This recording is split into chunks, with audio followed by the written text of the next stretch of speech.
माझ्या चॅनलमध्ये तुमचं सगळ्यांचं मनापासून स्वागत।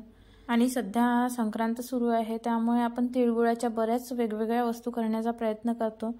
तर अशा वस्तू आपण घरीच कशा करू शकतो आणि तिळवा झाला किंवा बोरन्हाण झालं तर याची डेकोरेशनची तयारी कशी करू शकतो, तर याचाच हा व्हिडिओ आहे।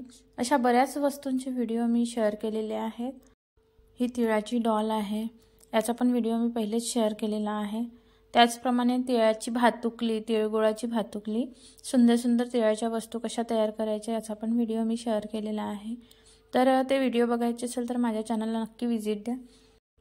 अशा प्रकारे बिस्किटांचा टेबल चेअर आहे किंवा ट्रेन पण आहे, त्याचा पण व्हिडिओ मी शेअर केलेला आहे। तर आजच्या व्हिडिओमध्ये बघूया तिळावर तिळगुळाची पोळी तयार करून त्यावर नाव कसं लिहायचं चिरंजीनी, आणि त्याचप्रमाणे सुंदर सुंदर तिळगुळाच्या वड्या तयार कशा करायच्या। चला मग करूया व्हिडिओला सुरुवात, आणि व्हिडिओ आवडल्यास लाईक नक्की करा। तर मी थोडेसे तीळ घेतलेले आहे, तीळ छान भाजून घ्यायचे जेणेकरून त्याचा कडवटपणा निघून जाईल। त्यानंतर मी थोडासा गूळ घेतलेला आहे, नरम गूळ घ्यायचा, बटईचा घ्या नाहीतर भेलीचा, त्याचे छान बारीक बारीक तुकडे करून घ्यायचे। त्याला मिक्सरमध्ये काढायचं असते, त्यामुळे जमते तेवढे बारीक तुकडे करून घ्यायचे। नरम गूळ आहे त्यामुळे तुकडे पण भरभर होतात, गूळ थोडा जास्त प्रमाणात लागतो। अशा प्रकारे मी पूर्ण गूळ बारीक करून घेतलेला आहे। त्यानंतर जे तीळ आपण भाजून घेतले होते त्याला थंड करून घ्यायचं आणि नंतर मिक्सरमध्ये छान बारीक करून घ्यायचे। जेवढे तीळ बारीक करायचे आहे तेवढेच तीळ बारीक करा। अशा प्रकारे मी तीळ बारीक करून घेतले आहे। त्यानंतर जे गूळ आपण बारीक करून घेतला होता अळकीत्याने, त्याला पण मिक्सरमध्ये फिरवून घ्यायचं आहे। नरम गूळ असल्यामुळे लवकरच बारीक होतो। तर अशा प्रकारे मी गूळ पण मिक्सरमध्ये बारीक करून घेतलेला आहे। त्यानंतर गुळामध्ये तीळ मिक्स करून घ्यायचे आणि थोडं थोडं एकदा मिक्स करून फिरवून घ्यायचं, मिक्सरमधून फिरवून घ्यायचं। अशा प्रकारे मी दोन्ही एकत्र मिक्सरमधून फिरवून घेतलेला आहे। तर आपण पहिल्यांदा बघणार आहोत की तिळगुळावर चिरंजीच्या दाण्यांनी नाव कसं लिहायचं। तर त्यासाठी मी एक प्लेट घेतलेली आहे, जी प्लेट तुम्हाला घ्यायची आहे ती प्लेट घ्या आणि त्याला तेल लावलं तरी चालेल, नाही लावलं तरी चालेल, कारण आपल्याला त्यावर फक्त चिरंजीच्या दाण्यांनी नावच लिहायचं असते।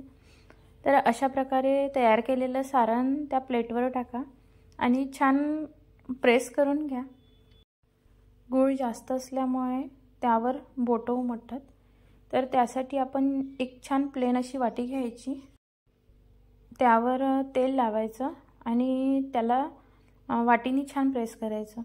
अशा प्रकारे पहिले जेवढं लेअर पातळ करायचे तेवढी पातळ लेअर करून घ्यायची, त्यानंतर वाटीने प्रेस करायचं आणि बाजूनी थोडासा हाताने आकार द्यायचा। अशा प्रकारे गोल प्लेट घेतली तरी चालेल, तुम्हाला जशी प्लेट घ्यायची आहे तशी घेता येते। तर अशा प्रकारे मी स्क्वेअर प्लेट घेतलेली आहे, चौकोन आहे। तर त्यावर मी अशा प्रकारे तिळाचं सारण टाकून प्लेन केलेलं आहे। अशा प्रकारे आजूबाजूने सेट करून पूर्ण छान प्लेट तयार करून घेतलेली आहे। त्यानंतर चिरंजी घेतली आहे, मोठी चिरंजी आहे, त्यांनी छान नाव उठून दिसते, त्यामुळे मोठी चिरंजी घेतली। अशा प्रकारे एक एक दाणा त्या प्लेटवर सेट करत जायचा। अशा प्रकारे एक एक दाणा सेट करायचा, थोडंसं प्रेस करत जायचं जेणेकरून दाणा त्यामध्ये फसत जाईल, वरून निघणार नाही। अशा प्रकारे सुंदर असं नाव तयार होईल। हे नाव आपण रंगीत हलव्याने पण तयार करू शकतो, आपल्याला ज्याने तयार करायचं आहे त्या हलव्याने तयार करायचं। अशा प्रकारे सुंदर असं नाव तयार झालेलं आहे। अशा प्रकारे आपण ही प्लेट बोरन्हाणसाठी पण वापरू शकतो, किंवा मग आपल्याला तिळव्यासाठी जर तयार करायचं असेल तर तिळव्यासाठी पण आपण सुंदर अशी प्लेट तयार करू शकतो। अशा प्रकारे दोघांचे नाव लिहिता येईल त्यावर। त्यासाठी नाव जर मोठे असेल तर 2 प्लेट तयार करायच्या, आणि एका प्लेटमध्ये जर होत असेल तर अशा प्रकारे दोन्ही नाव एका प्लेटमध्ये सेट करता येतात। तर त्यानंतर बघूया छोट्या छोट्या वड्या कशा तयार करायच्या। ज्याप्रमाणे मी भातुकलीमधल्या व्हिडिओमधले ज्या वस्तू केलेल्या आहेत तशा पण आपण हाताने तयार करू शकतो, किंवा मग माझ्याकडे असे छोटे छोटे साचे आहे। त्यासाठी मी एक प्लेट घेतलेली आहे, आणि त्यावर थोडंसं तेल लावून घेत आहे, जेणेकरून ते प्लेटला लागलेली वडी जी आहे आपण तयार केल्यावर ती निघून गेली पाहिजे। त्यावर परत मी सारण टाकते आहे अशा प्रकारे आणि त्याला प्रेस करून घेते आहे। जेवढं जाड वड्या तयार करायच्या असेल तेवढं जाड सारण टाकायचं आहे आणि छान प्लेन करून घ्यायचं परत वाटीने। परत दुसऱ्या प्रकारे पण आपण त्या वड्या तयार करू शकतो, तर त्यासाठी हा व्हिडिओ पूर्ण नक्की बघा। दोन प्रकारे आपण या वड्या तयार करू शकतो। पहिले मी ही पद्धत सांगते, त्यानंतर दुसरी पद्धत बघू। अशा प्रकारे सुंदर अशी प्लेट तयार करून घेतलेली आहे आणि माझा व्हिडिओ आवडल्यास लाईक नक्की करा आणि माझ्या चॅनलवर पहिल्यांदा आला असाल तर सबस्क्राइब करायला विसरू नका। त्यानंतर बघूया जे साचे होते त्यामध्ये मी अशा प्रकारे वड्या तयार करून घेणार आहे। तेल लावल्यामुळे ती वडी साच्याला लागून येते। त्यानंतर वरच्या साईडनी हलक्या हाताने प्रेस करून ती वडी खाली पाडून घ्यायची, तर अशा प्रकारे छोट्या छोट्या वड्या तयार होईल। अशा प्रकारे छान अशा वड्या तयार होण्यासाठी आपण गूळ जास्त घातलेला आहे। गूळ जर कमी झाला तर मग ती वडी क्रॅक जाते, तर वडी छान होत नाही। अशा प्रकारे सुंदर अशी डिझाइन येईल। आपल्याला उलटे ठेवायचे असेल तर उलटे ठेवता येईल किंवा मग त्याला सरळ ठेवायचे असेल तर सरळ, तुम्हाला जसं वाटते तसं ठेवता येईल।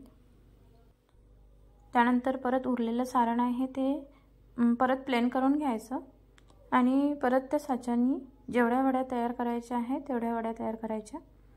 त्यानंतर दुसरी पद्धत बघूया। यामध्ये आता आपण साच्यामध्ये जे सारण आहे ते भरणार आहोत, तर अशा प्रकारे मी सारण एका बाजूला करून घेते आहे। त्यानंतर एका बाजूला साचा ठेवून अशा प्रकारे त्यामध्ये सारण भरायचं। साचा ब्रॉड असल्यामुळे वडी अशी थोडीशी जाड होईल, त्यामुळे मी अर्धा साचाच भरते आहे आणि थोडंसं प्रेस करायचं वरून। अशा प्रकारे छान प्रेस करून घ्यायचं आणि वडी तयार झाली की त्याला वरून प्रेस करून खालच्या बाजूने काढून घ्यायचं। अशा प्रकारे मी अर्ध्या साच्यात सारण भरलेलं आहे आणि काढून घेते आहे।